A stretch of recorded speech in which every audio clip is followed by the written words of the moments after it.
बिस्मिल्लाहि मिनश्शैतानिर्रजीम बिस्मिल्लाहिर्रहमानिर्रहीम अल्लाहुम्मा सल्लि अला सय्यदना मुहम्मदिन व आलिहि व इत्तरतिहि बिअदाद कुल्ले मलूम लका अस्तगफिरुल्लाह अल्लज़ी ला इलाहा इल्ला हुवल हय्युल क़य्यूम व अतूबु इलैहि या हय्यु या क़य्यूम। नाज़रीन, आज का मेरा मौजू है नज़र की कमज़ोरी, डिफेक्टिव विज़न।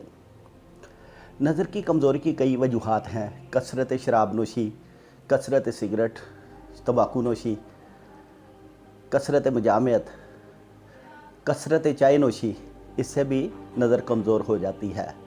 बारीक बीनी का काम करने से, जैसे सिलाई कढ़ाई है, इससे भी नज़र कमज़ोर हो जाती है। इसके अलावा मरूसी वजूहात भी होती हैं नज़र की कमज़ोरी के लिए। इसके लिए हमारे होम्योपैथी में बहुत अच्छी मेडिसन है। अगर ज़्यादा काम काज करने, बारीक बीनी करने से नज़र में कमज़ोरी आए तो उसमें रूटा का इस्तेमाल बहुत अच्छा है। इसी तरह ज़्यादा चाय नोशी से, अगर शराब नोशी से ज़्यादा तकलीफ़ हो तो उसके लिए नक्सवावी का बहुत अच्छी मेडिसन है। अगर मोतिया बंद की तकलीफ़ हो जाए, मोतिया उतर रहा हो, तो उसके लिए कलकेरिया फ्लोर बहुत अच्छी मेडिसन है।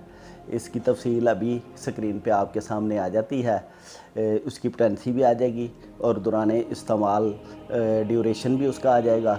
और इसके अलावा रूहानी इलाज में बेहतरीन या नूरो या कादिरो हर नमाज के बाद 7 दफ़ा पढ़ें, अपनी उंगलियों पे फूंक मारें और अपनी आँखों पे वो उंगलियां फेर लें। इससे भी बड़ी जल्दी शिफा मिल जाती है।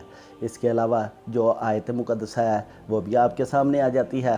उम्मीद है मेरी ये वीडियो आपको ज़रूर पसंद आई होगी और इसको लाइक करिएगा। जज़ाकल्लाह खैर।